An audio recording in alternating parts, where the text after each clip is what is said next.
और आज हम बात करेंगे मूल अधिकार 16(4) के बारे में, है ना। क्योंकि देखिए पिछले 3 तो हो गए थे, 1 हो गया, 2 हो गया, 3 हो गए, और अब 4 के बारे में बात करते हैं। पहले हम क्या था कि पहले हम सरकारी पद होते हैं, नियुक्ति होती है ना। सरकार द्वारा किसी भी पद पर नियुक्ति की जाती है तो वो एकदम समान की जाएगी, किसी के साथ भेदभाव नहीं किया जाएगा।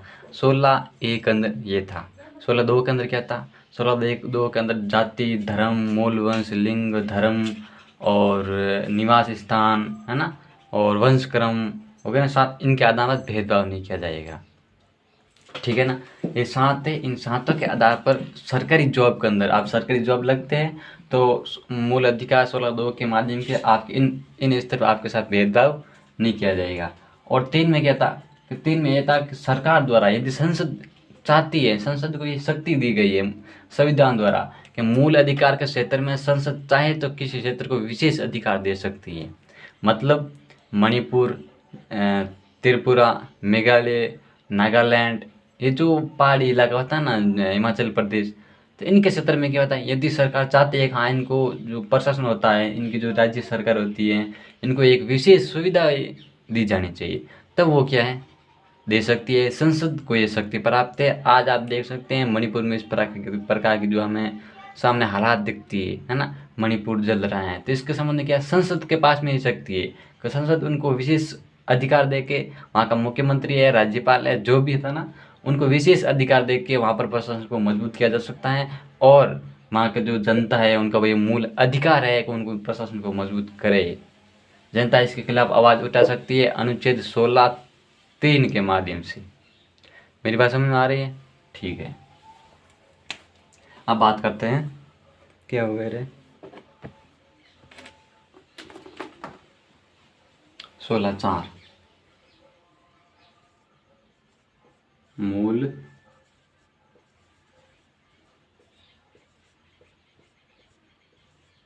अधिकार 16(4). ठीक है, ये 16 लिख दे, फिर 4, 5 लिखेंगे, फिर 4 यहीं पर लिखेंगे। 4 के अनुसार, है ना। मेरी बात समझ में आ रही है एकदम क्लियर?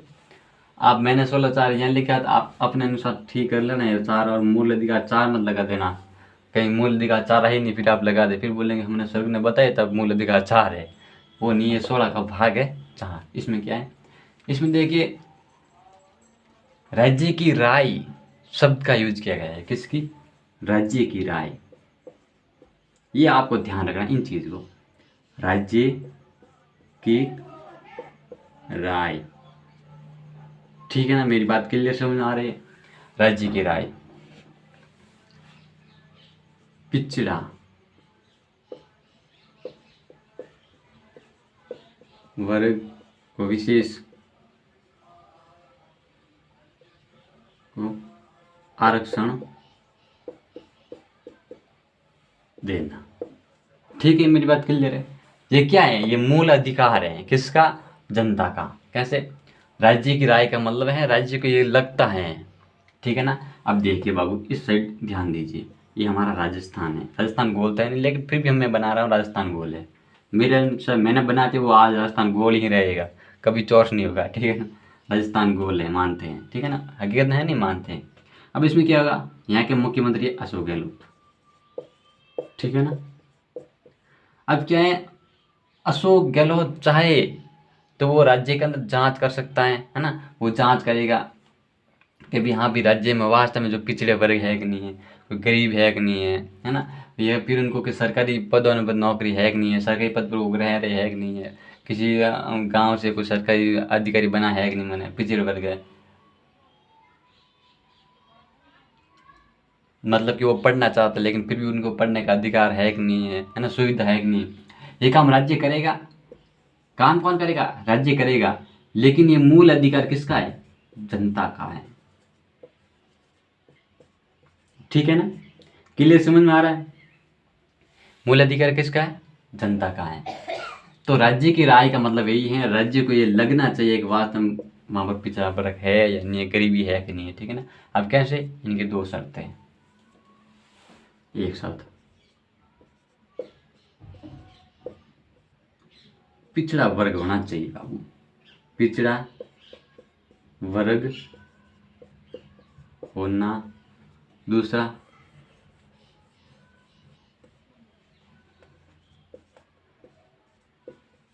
सरकारी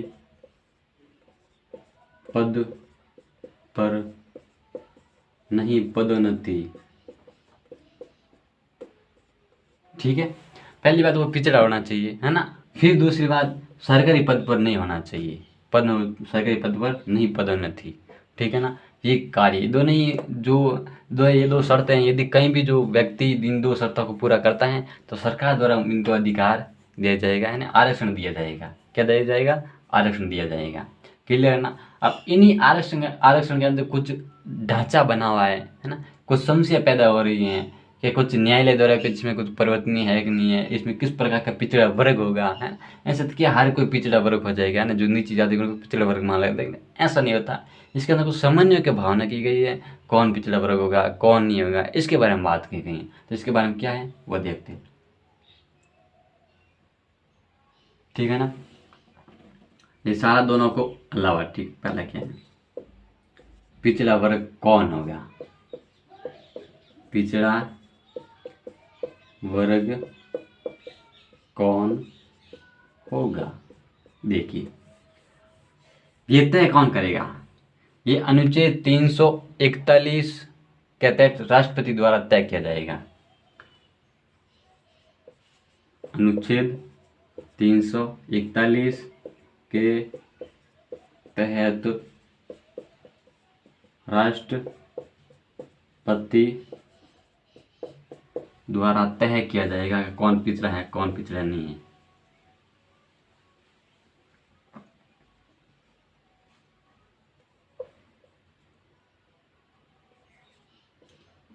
तय जैसे लिखते हैं, देखना, तय किया जाएगा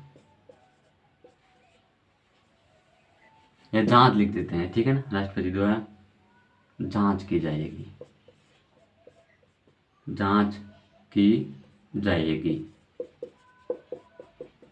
कि कौन पिछड़ा है और कौन पिछड़ा नहीं है, कौन पिछड़ा है और कौन नहीं, और कौन नहीं। ये बात आपको ध्यान रखनी है।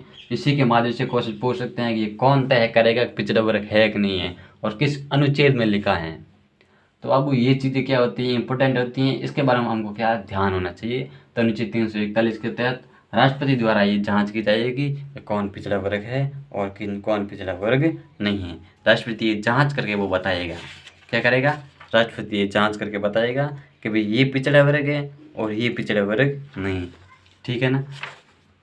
341, हाँ ठीक है ना। 340 40 के माध्यम से राष्ट्रपति द्वारा जांच की जाएगी कि कौन पिछड़ा वर्ग है और कौन नहीं है। आगे चलते हैं। आगे क्या है कि इसको जो कौन पिछड़ा है कौन पिछड़ा नहीं है, इसके न्यायालय है ना, वो भी जांच कर सकता है बाबू। न्यायालय है ना, न्यायालय द्वारा भी पुनर्निरीक्षण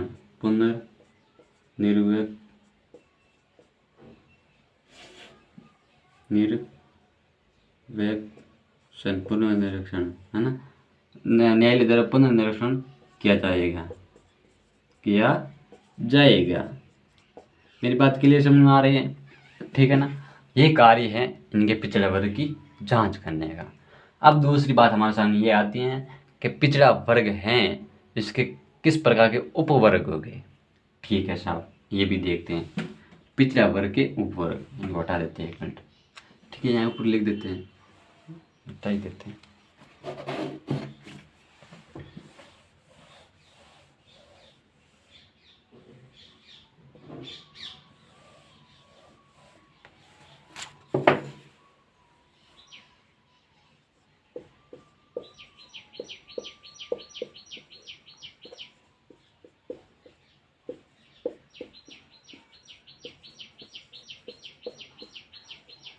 पिछड़ा वर्ग के उपवर्ग, देखिए इसके बारे में जब उपवर्ग के बारे में बात आती है ना, तो सरकार ने बोला कि नहीं, जो हमारा जो मूल संविधान निर्माता ने बोला कि इस तरह के उपवर्ग कैसे बनाए जा सकते हैं, उपवर्ग के बारे में कोई बात विशेष तौर पर बात की नहीं गई थी। लेकिन इसके संबंध में जो केस आए थे हमारे सामने, उसके बारे में बात करते हैं। ये केस आया था बालाजी बनाम भारत संघ मामला। बालाजी बनाम भारत संघ मामला कब आया?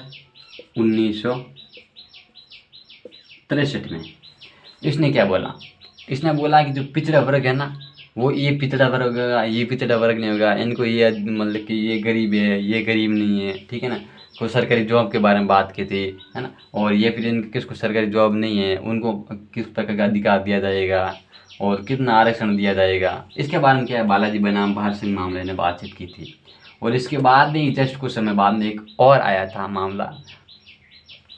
इसका मतलब ये जब किसी ने जाके इस प्रकार के केस दायर किया था सुप्रीम कोर्ट, ये मतलब कि हाई कोर्ट उनको चुनौती दी थी कि इस प्रकार के जो हमारे केस है ना, जो मूल अधिकार है इनका जो हनन हो रहा है, इसके माध्यम से, तो उनके माध्यम से वापस जो जांच पड़ताल की गई थी ना, वो यहाँ पर डिटेल देते हैं। इस तरह हमें कहता है कि हमारे सामने एक केस आया था बालाजी बनाम भारत संघ मामला, जिसे मामला भी बोलते हैं, केस भी बोलते हैं। ठीक है साहब, आगे क्या आया था? मंडल के मामला। कैसे? मंडल के मामला, ठीक है ना। और या इसे क्या कह सकते हैं? इंदिरा सानी बनाम भारत संघ मामला, ठीक है ना। ये कब आया था? 1993 में। इसमें क्या बात थी? इसमें बात थी कि भाई इसका जो इसने जो बात बोली थी ना, इनका भी इनके विस्तार से इनसे देने क्या था। कैसे? इसने कहा एक तो अति पिछड़ा वर्ग है। क्या है? एक तो पिछड़ा वर्ग, ठीक है, वर्ग, और वह अति पिछड़ा वर्ग।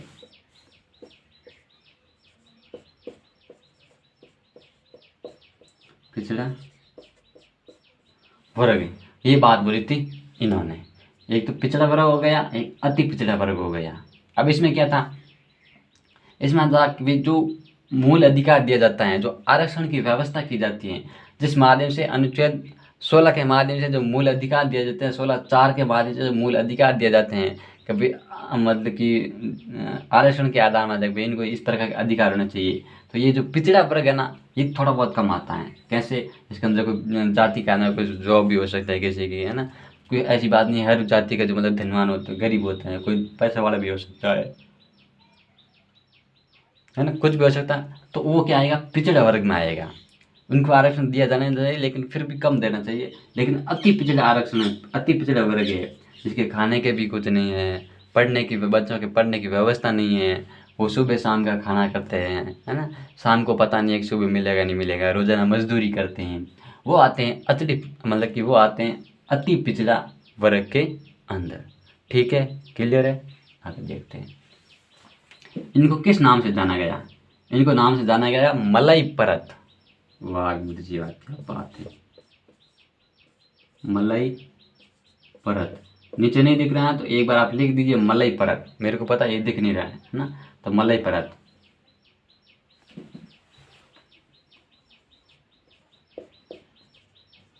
मलाई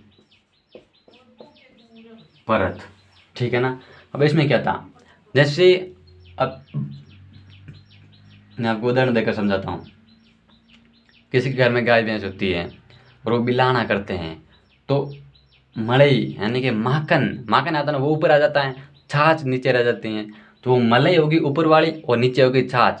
तो जो माखन होता है ना, उसको बोलते हैं पिछड़ा वर्ग, और जो छाछ होती है ना, वो होती है अति पिछड़ा वर्ग। तो हमें जो अधिकार देना चाहिए ना, वो किसको देना चाहिए? छाछ को देना चाहिए, जिसका तात्पर्य ये है कि अति पिछड़ा वर्ग है उनको ये अधिकार देना चाहिए, आरक्षण है ना उनको अधिक आरक्षण देना चाहिए। ये बात क्लियर है ना। ये बात करता है अनुच्छेद 16(4), जिसके माध्यम से क्या है, कौन पिछड़ा वर्ग होगा और कौन पिछड़ा वर्ग नहीं होगा। ठीक है ना, आगे देखते हैं।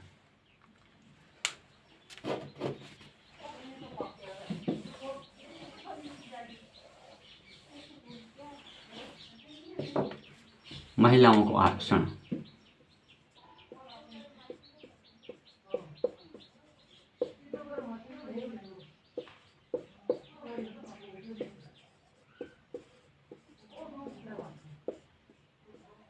आरक्षण, अब इसमें क्या बात है, देखिए इस प्रकार कुछ विवाद आए थे जब मूल अधिकार 16(4) में आरक्षण की बात कर रहे थे, तब इस प्रकार के हमारे सामने विवाद आए थे कि क्या इसके अंदर महिलाओं को भी आरक्षण देना चाहिए। कैसे 16(4) के अंदर हम बात करें पिछड़ा वर्ग की, तो क्या महिला, हर महिला पिछड़ा होती है ना, हर महिला अति गरीब होती है, हो सकती है कहती है मतलब कि हर महिला गरीब नहीं हो सकती ना। तो इसके बारे में बोला था, इसके बारे में क्या था कि मूल अधिकार 16(4) के अंदर महिलाओं को आरक्षण नहीं दिया जाएगा।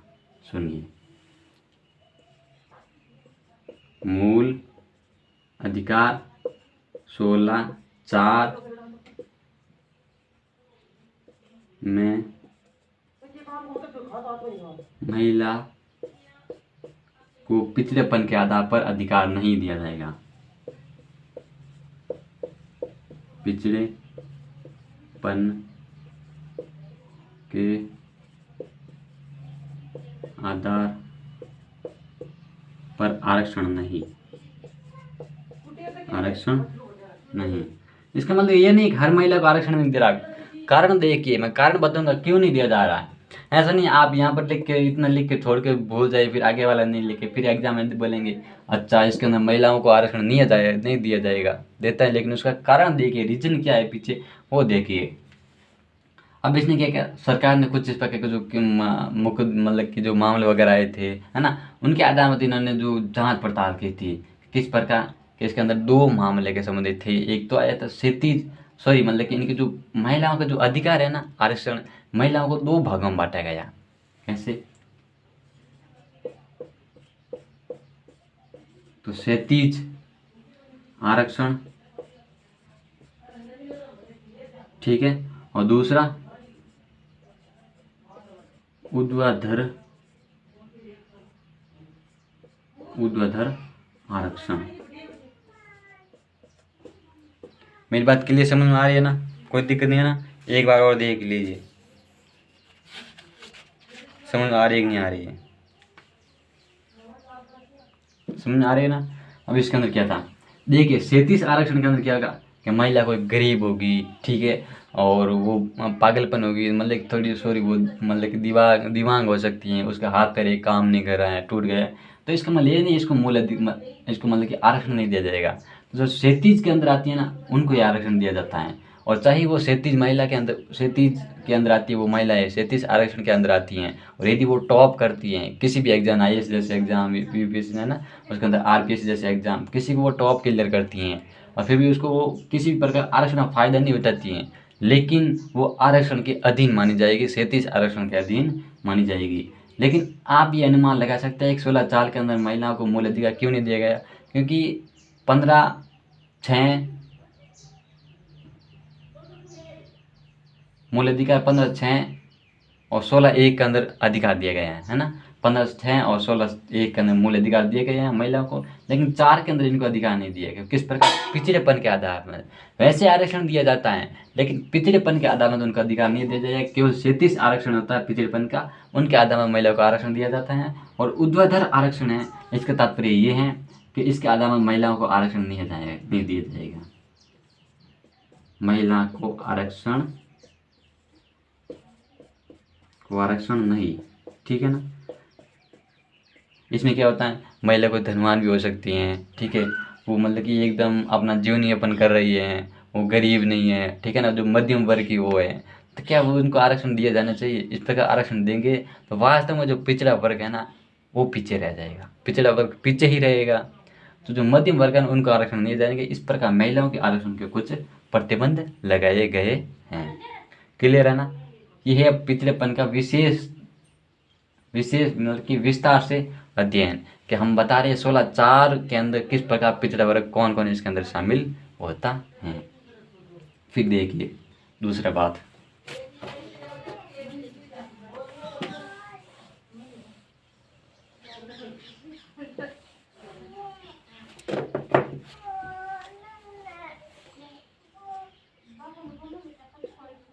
उच्च वर्ग या विशेष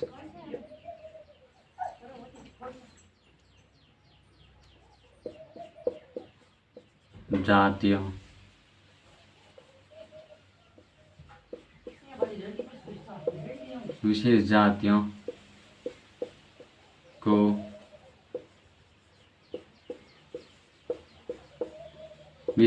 को अधिकार।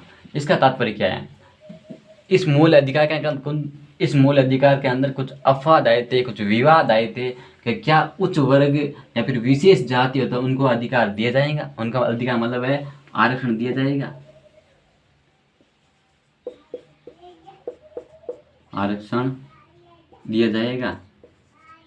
मतलब उच्च वर्ग, जैसे कुछ वर्ग होते हैं, सिख होते हैं, जैन होते हैं, मुस्लिम होते हैं, है ना, ईसाई होते हैं, पारसी होते हैं, ये उच्च वर्ग हो गए। और विशेष जाति होगी, एक विशेष एक छोटी जाति होगी ना, क्या इनको एक पिछड़ेपन के आधार में इनको अधिकार दिया जाएगा, आरक्षण दिया जाएगा?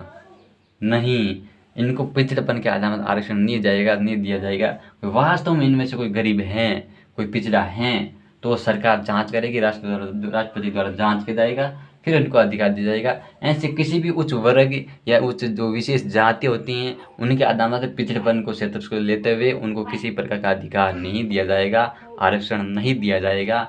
ये कहता है मूल अधिकार 16(4). क्लियर है ना? ठीक है। फिर दूसरी बात क्या है? दूसरी क्या, काफी बात हो गई। सभी जातियों को अधिकार, सभी जातियों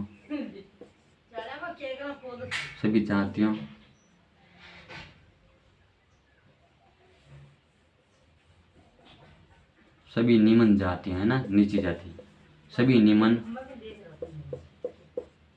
जातियों को आरक्षण। इसमें क्या है? तो सभी निम्न जाति होती है, जो है ना, जो दलित समाज से होती हैं, गरीब होती हैं, तो क्या उनको सबको आरक्षण दिया जाना चाहिए? तो हाँ, इसके अंदर बोलते हैं सभी जो निम्न जाति होते हैं उसको आरक्षण दिया जाना चाहिए, लेकिन इस पर भी कुछ प्रतिबंध हैं। किस प्रकार के? जैसे इसके अंदर भी कुछ वो कह सकते हैं कि सरकारी वो जॉब पर है ना, सरकारी जॉब पर होते हैं, या फिर कैसे कोई बड़ा अधिकारी वगैरह होते हैं, तो उनको क्या है, ये अधिकार नहीं दिया जाएगा। जैसे किसी के पिताजी पुलिस हैं, है ना, तो उनको क्या है, वो किसी प्रकार का उनको इस प्रकार का आरक्षण नहीं मिलता है। जैसे वो उसको छात्रवृत्ति आना, स्कॉलरशिप आना, वो इस प्रकार की नहीं आती है ना, वो उनकी एकदम रुक जाती हैं। क्यों? वो निम्न जाति होने के बावजूद भी वो किसके अंदर आते हैं, वो एक मतलब कि पिछड़ा वर्ग के अंदर नहीं आते हैं। तो पिछड़े वर्ग के अंदर क्यों नहीं आते? क्योंकि उनके पास सरकारी जॉब है, इसलिए वो पिछड़े वर्ग के अंदर नहीं आते। तो इस प्रकार सभी निम्न जाति को तो आरक्षण दिया जाता है, लेकिन उनको नहीं दिया जाता जिनको कोई सरकारी जॉब है, सरकारी पद पर नियुक्त है। ठीक है ना? क्लियर है? आगे चलते हैं। फिर कोई उद्योग वगैरह हैं जिनके जमीन वगैरह अधिक है, उनको आरक्षण नहीं दिया, इस प्रकार आगे चलते हैं। फिर आरक्षण की सीमा, आरक्षण की सीमा कितनी होती है? हाँ गुरुजी वाह, आरक्षण की सीमा देखिए, आरक्षण की सीमा 50% की गई है कि 50% आरक्षण दिया जाना चाहिए, इससे अधिक आरक्षण नहीं दिया जाना चाहिए। ठीक है ना? क्यों? 50% का मतलब ही है कि 100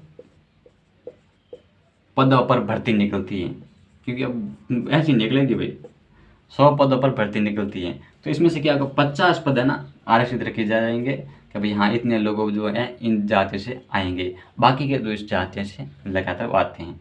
ठीक है ना? ये होगी 50%। लेकिन मणिपुर, नागालैंड, त्रिपुरा, मेघालय जैसे इस प्रकार के प्रदेश है, उसके अंदर सरकार चाहे तो 50% थोड़ी बहुत अधिक कर सकती हैं। ठीक है? अब ये क्लियर हो गया आरक्षण की सीमा। इसके बाद में देखते हैं आरक्षण अगले वर्ष के लिए नियमित, ठीक है ना। इसको हटाते हैं फिर बताते हैं।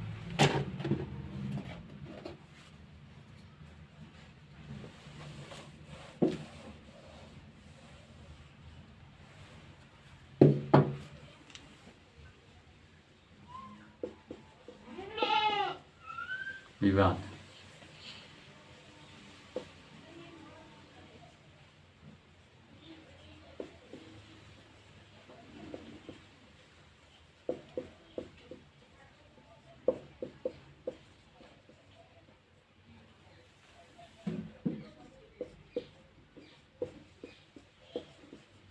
लिए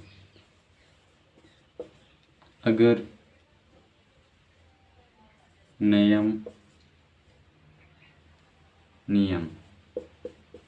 अगर नयन नियम, ठीक है, अगर नयन नियम इसको ये कहते हैं, ठीक है। आगे ले जाने के लिए, इसका मतलब क्या होता है, मूल अधिकार 16(4) के अंदर ये बात कही गई है। आगे ले जाने का तात्पर्य ये है कि जो हम आरक्षण की व्यवस्था करते हैं, जो हमारे सरकार द्वारा, जो हमारे संविधान द्वारा मूल अधिकार है, आरक्षण की व्यवस्था की जाती है, जिसके अंदर क्या है, मैंने बताया था 100 सीटें निकलती है, जिनमें से 50 सीटें आरक्षण रखी जाती हैं आरक्षित, और यदि इसमें से 30 सीटें ही भरी जाती हैं और 20 सीटें खाली रहती है ना, फिर अगले वर्ष के लिए आरक्षित रखी जाएगी। तो 20 सीटें ये होगी और 50 ये होगी, है ना। तो फिर कैसे होगी, 70 होगी। तो 70 सीटों पर क्या होगा, इन पर इनसे आएंगे। और फिर आगे करते हैं, यदि इनसे भी ये नहीं आते हैं, फिर भी कितनी बढ़ती है, 40 ही बढ़ती हैं। तो पीछे कितनी रह जाती हैं, 30 रह जाती हैं, रहती है ना 30। तो ये क्या करेगा, अगले वर्ष के अंदर इनको क्या, जो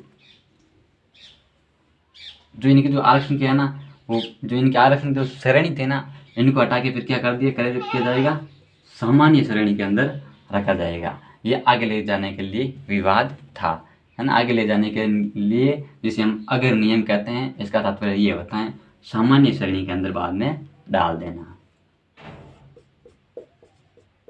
श्रेणी के अंदर डाल देना, ठीक है ना। फिर इसके संबंध में कुछ विशेष अधिकार के संबंध में कुछ एक केस आया था, है ना, उसके बारे में थे, ठीक है ना। और हाँ, फिर मतलब कि एक और केस आया था, इंद्र साहनी बनाम भारत संघ मामला, है ना। उसने क्या किया, उसने बोला कि जो आरक्षण की व्यवस्था की जाती है ना, ये आप खत्म करो, कि सामान्य श्रेणी के अंदर, है ना, डालना। मतलब कि फिर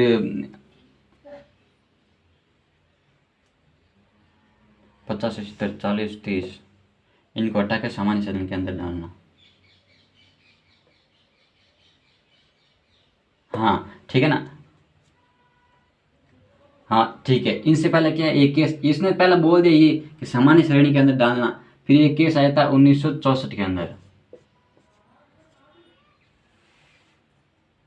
देवदालीय केस, देवदालीय भारत संघ मामला, ठीक है ना। उसने क्या किया, उसने कहा इस प्रकार श्रेणी में नहीं डालना है, आरक्षण रखते जाओ, आरक्षण रखते जाओ, आरक्षण रखते जाओ, आपको इसके प्रकार किसी भी प्रकार का सेव नहीं करना है। देवदालीय इसमें ये इस प्रकार का केस आया था कि आपको इसके अंदर कुछ नहीं करना है, आप तो इसके अंदर देवदासन, है ना, इसके अंदर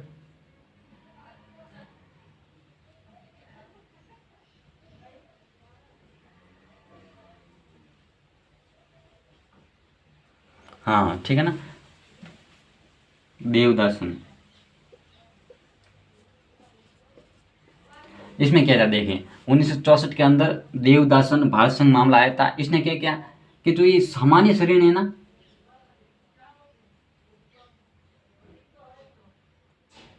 इसके अंदर इनको नहीं डालना चाहिए, इनको भी निकाल दीजिए, है ना। जो ये सामान्य श्रेणी है ना, इसको इनमें से निकाल दीजिए, और इनको मतलब जितने भी सीटें हैं ना, उनको आरक्षित रखी जानी है। 50 सीटें मिल गए तो सीटें रहने दो, फिर अगली साल 80 होती है, 80 रहने दो। सामान्य श्रेणी के अंदर मत डालो। सामान्य श्रेणी के अंदर डालने का मतलब ये है कि कोई भी इसके अंदर जॉब लग सकता है ना। इसके जो नियम है ना, एकदम बराबर होंगे। लेकिन इसका पलटवार करते हुए जो इंद्र साहनी बनाम भारत संघ मामला आया था, 1993 के अंदर उसने बोला नहीं, इस प्रकार सरकार की जो हमारा जो राज्य की व्यवस्था है ना वो अव्यवस्था हो जाएगी। इसको संवैधानिक मानते हुए इनकी सामान्य श्रेणी के अंदर डालने की व्यवस्था की गई थी। क्या की गई थी? इसको सामान्य श्रेणी के अंदर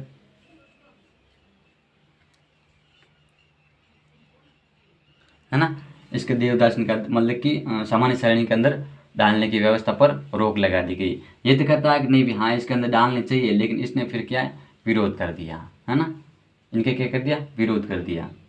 ठीक है, फिर आगे क्या होता है, जो आरक्षण की व्यवस्था ना वो 50% सीमित रखी थी।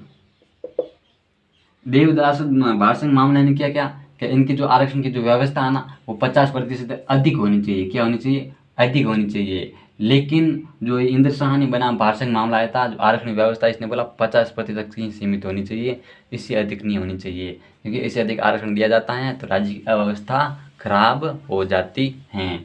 ये था इंद्र साहनी बना भारत संघ मामला। और देवदासन भारत संघ मामला 1964 के अंदर, वो था 13 के अंदर।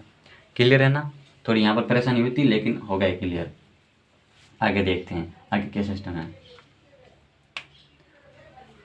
आगे देखिए,77 व संविधान संशोधन, 77 व संविधान संशोधन 1955। ठीक है, 77 संविधान संशोधन 1955 के माध्यम से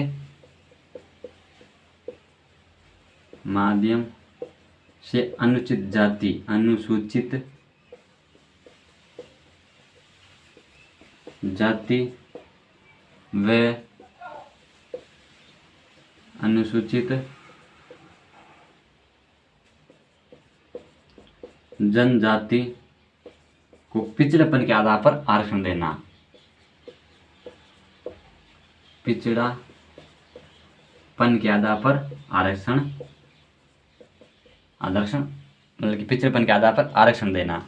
ठीक है ना, इन्होंने ये व्यवस्था की और इन्होंने ये अधिकार कि भी जो पिछड़ा वर्ग है ना, जो इन्होंने एक खंड बनाया था 16(4) क, क्या बने 16(4) क, ये खंड बनाया और इसके माध्यम से इन्होंने ये व्यवस्था की कि भाई पिछड़ेपन के आधार पर जो अनुसूचित जाति और अनुसूचित जनजाति है ना, उनको क्या होना चाहिए, उनको ये इस प्रकार के अधिकार दिया जाना चाहिए। ठीक है ना, फिर इसके आगे क्या होता है, इसके आगे एक और आया था 100, ठीक है ना, फिर आया था 81वां संविधान संशोधन, 81वां संविधान संशोधन 2000 में। ठीक है ना, वो इसने क्या बोला, इसने ख जोड़ दिया। क्या जोड़ दिया? ख जोड़ दिया, 16(4) ख जोड़ दिया। ठीक है ना, इसके अंदर इन्होंने कुछ विशेष सुविधाएं की थी और की थी कि भाई ये इसके अंदर शामिल होगा, ये इसके अंदर नहीं शामिल होगा, है ना, इन्होंने इस प्रकार की व्यवस्था की थी और ख जोड़ दिया और अंत स्थापित किया। इस संशोधन के माध्यम से ये उपबंध किया गया कि आरक्षित वर्ग होता है ना, उनके लिए घोषित किए गए किन्हीं भी पदों पर यदि नियुक्ति नहीं हो पाती है तो इन नियुक्तियों में एक अलग वर्ग माना जाएगा कि भाई इनकी नियुक्ति नहीं होती है तो उनके लिए एक अलग वर्ग माना जाएगा। इस प्रकार की ये व्यवस्था थी। फिर एक और विवाद आता है जब हमारे अनुच्छेद 16(4) के अंदर आरक्षण की बात करते हैं। ये देखिए, एक तो अनारक्षित व्यक्ति होता है, जो एक उच्च वर्ग का व्यक्ति होता है, क्या वो दलित होती हैं महिलाएं, है ना, या फिर को गरीब स्त्री होती हैं, क्या उनसे शादी करता है तो या उस महिला को क्या आरक्षण की व्यवस्था दी जाएगी, आरक्षण दिया जाएगा, या फिर उनसे बच्चे उत्पन्न हो गए क्या उनको भी आरक्षण दिया जाएगा। इस प्रकार की हमारे सामने बात आई, तब सरकार ने मतलब कि संविधान निर्माता को संशोधन करते हुए उन्होंने बात की थी कि भाई इस प्रकार के जो मामला आते हैं और वह पक्ष पुरुष के संबंध पक्ष में है, यानी कि जो इनकी जो भूमि होती है, सुरक्षा की भूमि पुरुष के पक्ष में है, पुरुष उनको संभाल रहे हैं, पुरुष अपनी पत्नी से प्रेम करता है, पुरुष है वो अपने बच्चों से प्रेम करता है ना, किसी प्रकार का भेदभाव नहीं करता है, धर्म के संबंधित भेदभाव नहीं करता है, तो आरक्षण की व्यवस्था नहीं होगी। और यदि वो पुरुष है ना कुछ समय तक अपने अच्छे संबंध रखे थे, 1 साल 2 साल 5 साल, फिर उसने संबंध अपना तोड़ने की कोशिश की है, इतना मेल मिलाप नहीं होता है, तो फिर उस महिला को आरक्षण की व्यवस्था की जाएगी, आरक्षण दिए जाएंगे। और उनके जो बच्चे होंगे ना भाई वो मातृभूमि के जो मातृ सत्ता से संबंधित होते हैं, उनको माता का उन पर अधिकार होगा और माता के क्षेत्र में देखते हुए उनको आरक्षण की व्यवस्था की जाएगी। जितना उसको पहले आरक्षण दिया जाता था एक महिला होने के नाते, यानी कि जो एक जाति होने के नाते, वैसा ही अधिकार आरक्षण अब दिया जाएगा। ये इस प्रकार की बात थी। फिर था 16(5) के अंदर हमारा एक मूल अधिकार आता है 16(5). उसके अंदर क्या था कि किसी भी धार्मिक व्यवस्था को देखते हैं, है ना, सरकार चाहती है या कोई राज्य चाहता है कि धार्मिक संबंध में कुछ वो उपबंध करता है, कुछ संस्थाएं बनाता है, तो उस संस्था के अंदर उसी धर्म का व्यक्ति नियुक्त किया जाएगा। ऐसी बात नहीं है कि उसके विरोध में किसी दूसरे व्यक्ति को नियुक्त कर दिया, किसी दूसरे समाज को नियुक्त कर दिया, ऐसी बात नहीं होगी। जिस धर्म का वो है उसी धर्म का वहाँ पर नियुक्त किया जाएगा। ठीक है। फिर आता है 16(6). इसके सत्र में ये बात थी कि आर्थिक क्षेत्र के आधार पर जो पिछड़ा वर्ग होता है उनको मूल अधिकार दिया जाएगा, उनको आरक्षण की व्यवस्था की जाए। मूल अधिकार है उनको आरक्षण की व्यवस्था की जाएगी। ये 124वां संविधान संशोधन और 103वां संशोधन अधिनियम के माध्यम से ये आरक्षण की व्यवस्था की गई, जिसके क्षेत्र में 8 लाख से उसके अधिक इनकम नहीं होनी चाहिए, है ना, मतलब कि जिसके अधिक भी 5 एकड़ से अधिक मतलब कि इतनी भूमि नहीं होनी चाहिए। ये इनके अंदर बात की गई थी, है ना, कि इस प्रकार की जो हमारी व्यवस्था होती है ना, वो इसके अंदर आरक्षण की व्यवस्था की गई थी कि महिलाओं को, है ना, 5 एकड़ कृषि भूमि से अधिक नहीं होनी चाहिए, इतनी उनको कृषि होनी चाहिए। और बात थी, है ना, गैर नगर पालिका अधिसूचना क्षेत्र के अंदर नहीं आना चाहिए, है ना, उनकी जो ज़मीन है ना, प्लांट है ना, वो प्लांट की सीमा थी, और कि भी प्लांट इतना होना चाहिए, इससे अधिक उनका प्लांट नहीं होना चाहिए। ठीक है ना, ये उसके क्षेत्र में इस प्रकार के कार्य थे, ये इसके अंदर शामिल होता है ना। उसका घर है ना 1000 स्क्वायर फीट होना चाहिए। उनका जो घर होता है नगर पालिका के अंदर 1000 स्क्वायर